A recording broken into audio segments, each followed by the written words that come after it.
It is 1980, and a young Vietnam War veteran, John Rambo, approaches a small lakeside town in search of his old comrade. Upon arrival, Rambo asks a woman if she knows his friend, Delmer Berry, and discovers that she is his mother. Unfortunately, she reveals that Delmer died of cancer last year, apparently from exposure to a powerful toxic gas used as a weapon during the war. Devastated by the news, Rambo offers his condolences and gives her a photo of Delmer with the entire Vietnam squad before leaving and continuing his journey on foot. Some time later, the young man arrives at a small town called Hope and decides to go in search of a hotel to spend the night. However, he soon encounters the suspicious and paranoid local sheriff, named Will, who, upon seeing his long hair and military appearance, tells him that he is not welcome in this quiet community. Rambo is taken by the sheriff back to the outskirts, and before leaving, he explains that his job is to keep the town safe and secure from troublemakers. However, when the sheriff leaves, Rambo heads back towards the town, which tires the officer and he finally arrests him, discovering that he is carrying a huge knife. At the police station, Rambo refuses to cooperate with the police, prompting the cruel chief of police, Officer Arthur Galt, to threaten to torture him and hold him for months. This triggers Rambo's painful memories of Vietnam as he is beaten from behind and doused with a high-pressure water hose. Later, when they try to shave him with a razor, Rambo again has flashbacks of Vietnam and loses control, fighting with the officers until he finally manages to break free. The veteran quickly retrieves his knife and runs outside, where he steals a motorcycle driving down the road and begins to escape. Officer Will chases him in his police car through the mountains, but soon crashes when he veers off the road. Climbing a hill, Rambo falls off the motorcycle and breaks it, so he quickly continues his escape on foot. Upon reuniting with the others, Will organizes several search teams, equipped with long guns, dogs, and even a helicopter. Climbing up the mountain, Rambo finds an abandoned hut, where he manages to make a kind of tunic to protect himself from the cold.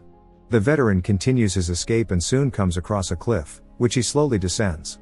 As he does so, Arthur sees him from the helicopter and starts shooting, leaving Rambo with no choice but to jump into the void, landing on some trees that cushion his fall but seriously injure his arm.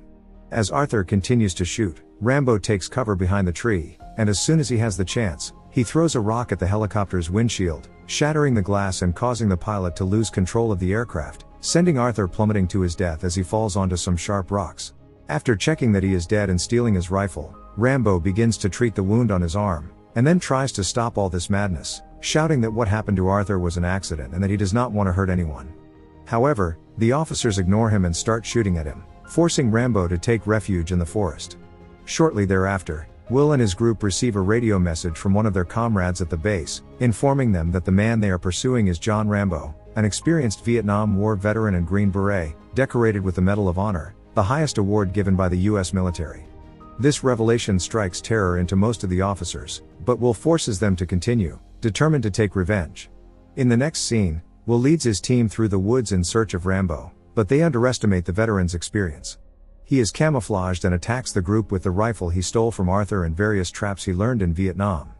The man wounds the officers one by one until they are all out of action, and when only Will is left standing, Rambo emerges camouflaged from the vegetation and threatens him by putting a knife to his throat. He tells him that this is their last chance to live, and that if they continue to pursue him, he will give them all the war they are looking for. After this, Rambo returns to the forest to hide, taking the radio from one of the wounded officers. Meanwhile, the police set up camp on the outskirts of the forest.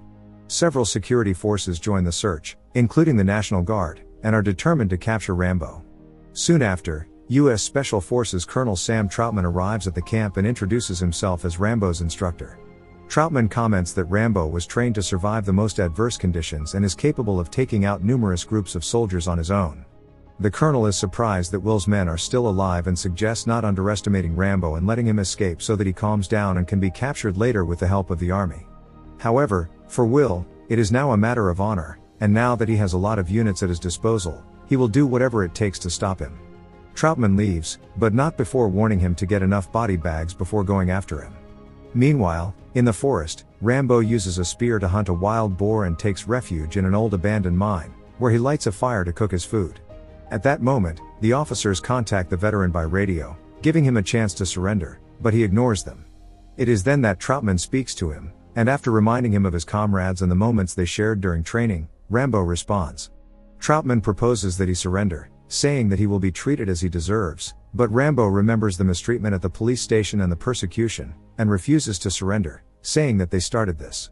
Rambo then turns off the radio, but Will's men had already used the signal to triangulate his position in the forest. The next morning, a group of officers heads to the mine. Rambo sees them and quickly runs inside to hide, while the officers fire relentlessly at the entrance and even launch a missile that completely destroys the entrance, trapping Rambo inside. Believing they have killed Rambo, the officers rejoice and begin to celebrate, but the veteran has survived by going deeper into the tunnel. Inside, Rambo finds barrels of fuel and uses some of his clothes to make a homemade torch. While exploring the old mine, the veteran walks through water and even fights off an infestation of rats. After killing them, Rambo sees the smoke from the torch traveling in one direction, indicating that the air is flowing toward the outside of the mine. After finding the exit, Rambo camouflages himself and soon sees several military vehicles.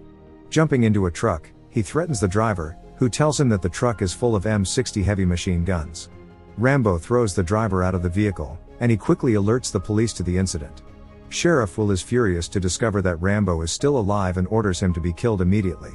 Minutes later, a police car begins to chase him and soon shoots at him, which angers Rambo and causes him to push them off the road, crashing them into a stationary car.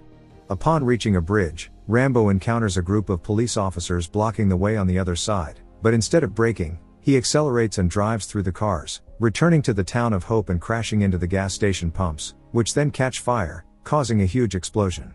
The man uses this as a distraction to escape with an M60 machine gun into the town, causing terror among the population. Seeing this, Will declares a state of emergency, asking residents to stay safe, and then goes to arm himself to fight Rambo.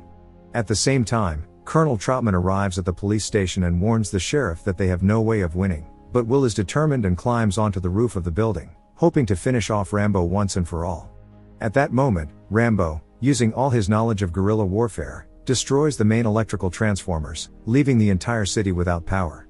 The young man then heads to a gun shop, where he piles all the gunpowder and ammunition on the floor and lights it, creating explosions and gunshot sounds that serve as a distraction, causing Will to peek his head out to see what is happening, allowing Rambo to find him.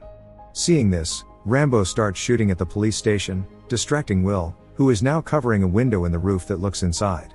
Taking advantage of this, Rambo enters the police station and Will shoots at him, but the young man uses the heavy machine gun to shoot through the roof, hitting the officer in the foot.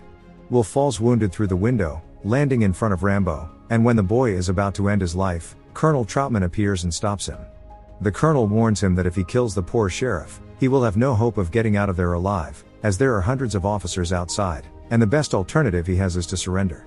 To try to convince him, Troutman tells him that he is the last soldier alive in his entire unit, and he does not want the life of his best fighter to end this way. Outside, the police advance to try to kill Rambo, but the colonel orders them to stop and not shoot.